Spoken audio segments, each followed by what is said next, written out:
Gumuti, and it has so Emma a year NDC in 2024. Now, lawyer Sammy Gyamfi, over to you. But when it has so my NDC, na yenina yawo a role to play. Millions, I work say, Bibinti and I yaw binti, menye jumama NDC BMWA. Maybe ana would count. Men famisi kamwa NDC BM, maybe ana would count. NDC no crime jai ebi ana we right o but bisa won say who jai NDC akwa MPP ana woko he ni asem no. I mean so do party we pa no matter the pain you have to put it aside to be because baby Ghana e come me to be go say me NDC bi I'm looking at this country Mugabe 4 years a day enemy yo ahochira Ghana ye ba be fam na nya ahochira ketwa because and just to win this election, they have destroyed the economy. You will see the signs very soon. And I baby Omokata as a project so called the legendary. You do want grow man penyo kufu robo Ghana. Azana Mahama ababe fa o mayeno. Enti nyina no se ye doye man aso die dai wo so say dai so say ye shep ye ma party no so that we can match these people. Yeah. In the first 4 years, we have to do times 10. Redouble your efforts. You understand? And I believe that if we stand together, we can do that in the interest of Ghana and in the interest of the party. Connecting the branch of former Munyai meeting communicate serial callers continue going on radio. More fire.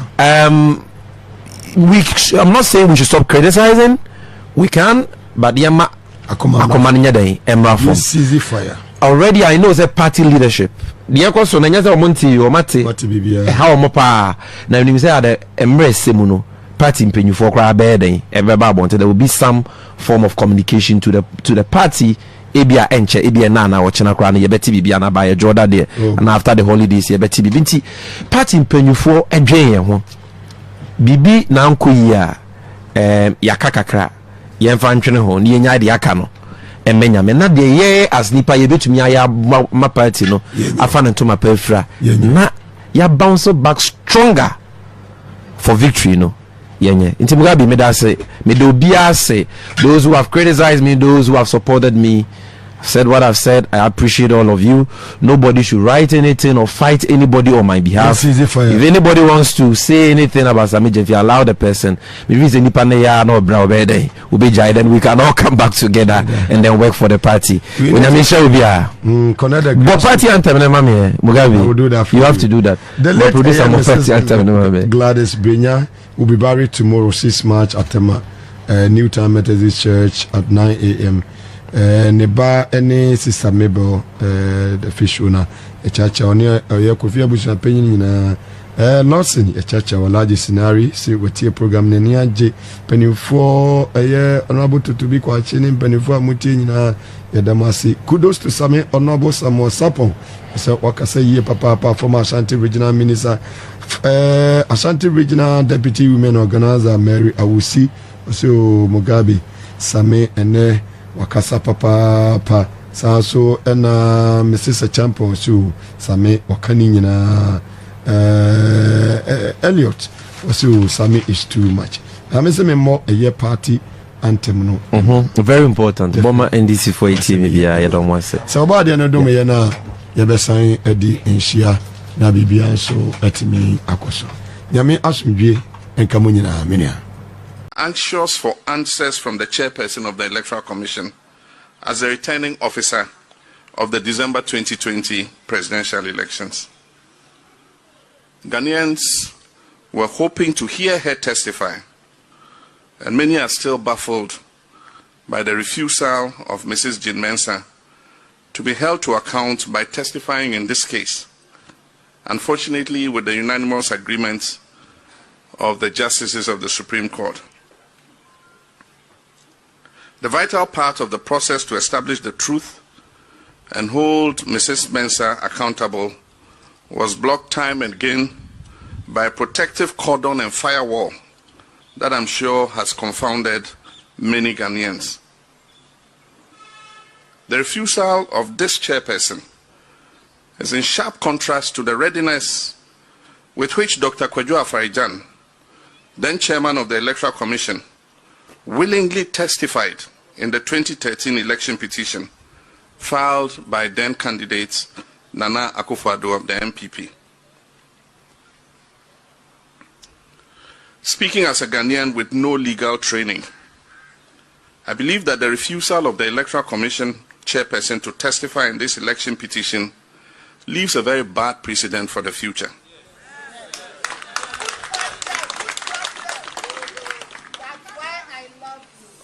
I disagree with the suggestions of our justices that an election petition is akin to any other civil litigation, and therefore an EC chairperson whose functions go to the heart of our democracy can, by a legal sleight of hand, avoid accounting for her stewardship in an appropriate forum such as the highest court of the land.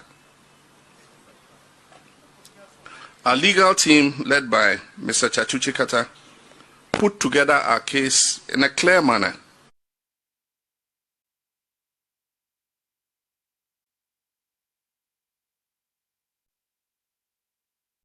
Which left no one in doubt about the issues that were at stake. Apart from seeking to ensure compliance with the Constitution and for the true choice of the people of Ghana to be respected, the petition sought to provide opportunity for transparency and accountability in the management of our electoral process. But no one who followed the proceedings of the Supreme Court will be surprised with the judgment pronounced a few hours ago. Much as I'm aware that we are legally bound by the decision of the highest court of the land, the Supreme Court of Ghana, I disagree with the process of the trial and the ruling of the court.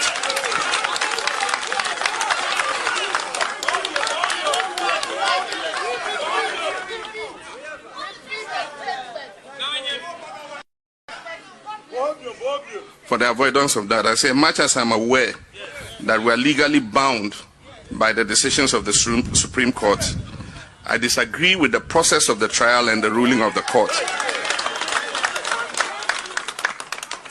Ladies and gentlemen, our 1992 Constitution says very directly in Article 125, Section 1, that justice emanates from the people and shall be administered in the name of the Republic by the judiciary, which shall be independent and subject only to this Constitution. I believe that law should not be an instrument for partisan purposes. I also believe that the rule of law should mean one rule for all. What anchors the rule of law is equality and fairness to all, irrespective of creed, background, or political coloration. Justice, we must remember, is rooted in moral foundations. Ghanaians will always remember that moment when my lead counsel, Mr. Chachuchi Kata, quoted from the Holy Bible, urging the justices of the Supreme Court to be faithful to their judicial oath and their conscience, only for the lawyer representing the second respondent to argue for the exclusion of God in this matter. And yet in the courts of Ghana, including the Supreme Court, we swear on the Bible or the cross, as we also do with the Holy Quran, to speak the truth and nothing but the truth.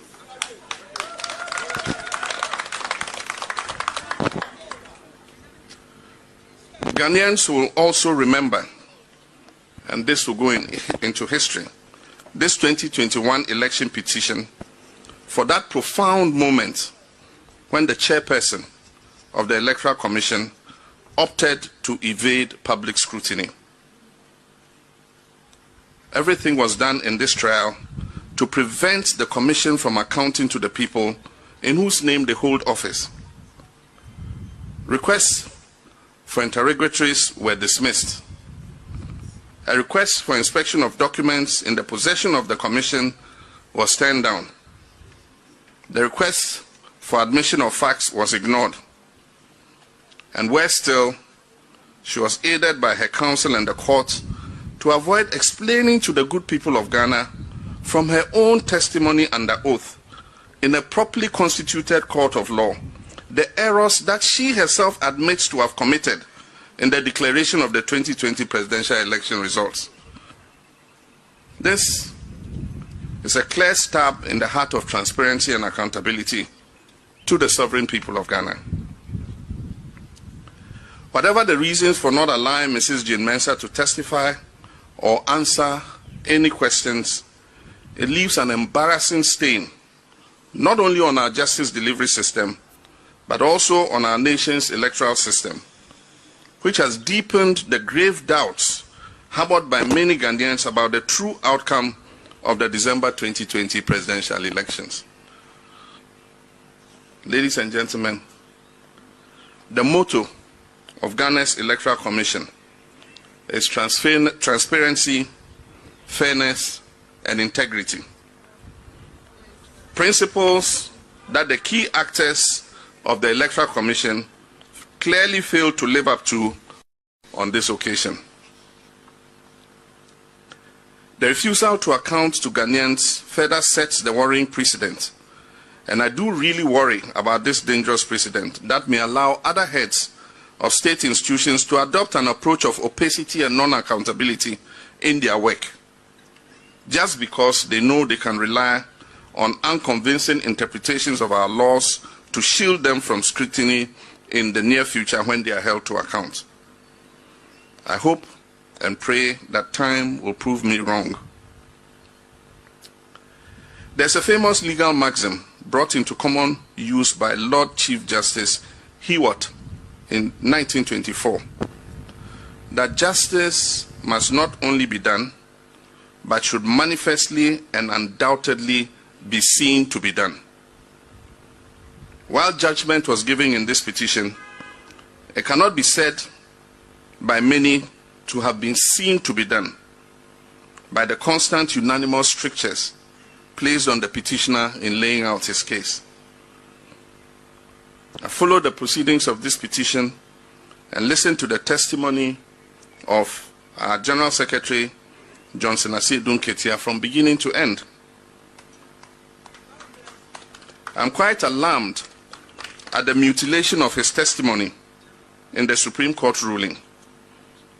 Indeed, the ruling I heard today virtually makes our witness, Johnson Asiedu Nketia, appear like the star witness of the first and second respondents. Many answers of his testimony in cross-examination were taken out of context to create the basis for the dismissal of our election petition. At the appropriate time, the legal team will come out with detailed comments on today's judgment. Ladies and gentlemen, this case will go into the Ghana Law Reports for the future, and academics and students of law alike will clearly find befuddling the internal contradictions in our jurisprudence. The Supreme Court has given its verdict, but the national debate on the dismal state of our democracy and the increasing weakness of our state institutions has only just begun.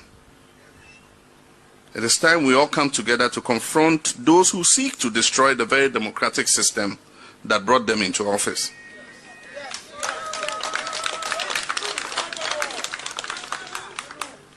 It is our patriotic duty to do so. Ladies and gentlemen, it bears reiterating that our grievances with the conduct of the 2020 elections was not limited to just the presidential elections. Doubts about the Commission's commitment to fairness and transparency have lingered much longer than the duration of this petition. The doubts have attended every action, and rightly so, because of their posturing and sometimes duplicitous conduct. As I've alluded to in the past, the current leadership of the Commission was installed after the politically motivated removal of the previous Commission. Since then, every step they have taken has appeared to be calculated at ensuring the return of the appointing authority in power. Aside from the compilation of a new register in the midst of a pandemic, one that many civil society organizations, political and governance experts insist was more procurement-minded than needs-based, the time-tested process of consultation and dialogue among stakeholders through the Inter-Party Advisory Committee was supplanted by unilateralism. This has not boded well for harmonious relationship with stakeholders. Compared to the two previous leaderships of the Commission, what we have now does not meet even the minimum requirement of neutrality and non-partisanship. And these are two essential principles for consolidating our democracy. Today, the much touted independence of our Electoral Commission exists only in name. This should give all Ghanaians cause for worry. Today, we still have, as a member of the commission, done by previous commissioners, could have addressed the issues and righted the wrongs in order to make court actions completely unnecessary. Therefore, it is not surprising that international election observers who attended on the last election identified collation and tallying of results as one of the challenges of our 2020 election. The posture and approach of this current Electoral Commission does not inspire confidence that is needed to preside over any transparent, free and fair election. Indeed, this Commission has absolutely no reason to continue to remain in office. This is because the Electoral Commission must remain a neutral arbiter and organizer of elections. The Electoral Commission must not have a vested interest in the dubious victory of one party over another. The loyalty of the Electoral Commission must be to the people of Ghana and the Constitution from which it derives its mandate, and not the president or party under whose tenure the leadership is appointed. Immediate reforms reflecting the long-standing image and reputation of our Electoral Commission as one of the finest and most credible on the continent, and indeed in the world, must be one of the focuses of public advocacy if future elections are to be devoid of needless tensions and anxiety. My brothers and sisters, we cannot forget the burning issue of the deliberate exclusion of the good people of Central Kofi, Akufo, Likpe, and Lolobi Sao from the parliamentary elections of 2020. This constitutes perhaps the gravest injustice of the 2020 elections, perhaps even greater than the election petition. It can easily fit into the worst forms of electoral trickery ever witnessed in our nation's history. Despite the shenanigans employed by the conspirators in this issue, it is abundantly clear that the rights of the people of South to vote was intentionally violated as part of a move to ensure the predetermined election outcome of a particular parliamentary constituency. This represents unparalleled abuse of power by both the government and its handmaiden,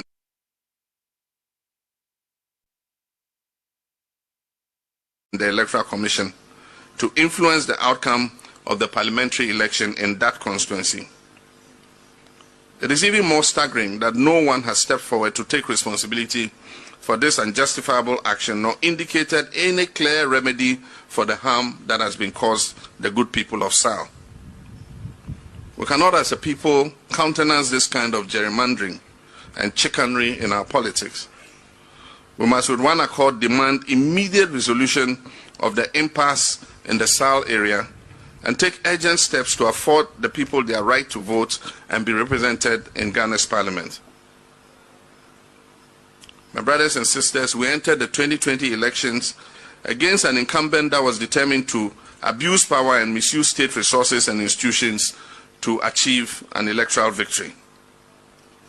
The run-up to the election and some of the process involved were characterized by intimidation and harassment from state security agents and others loyal to the current regime. Selective deployment of the military was used as a tool to instill fear in some of our citizens to dissuade them from taking part in the voter registration exercise and other processes of the elections. Others were falsely branded as foreigners and their citizenship called into question unjustly. An abhorrent nation-wrecking prejudice which has been directed especially against certain ethnic groups of this country and has continued till date and has only recently been visited crudely on our Auditor General, Daniel Yao Domelevo.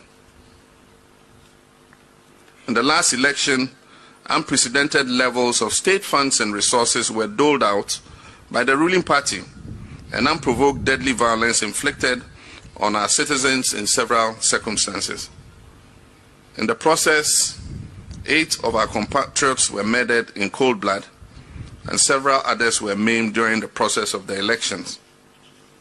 We have designated these compatriots whose blood was shed just because they sought to participate in what is purely a civil exercise as martyrs of democracy, to whom we shall dedicate an appropriate monument when the time comes.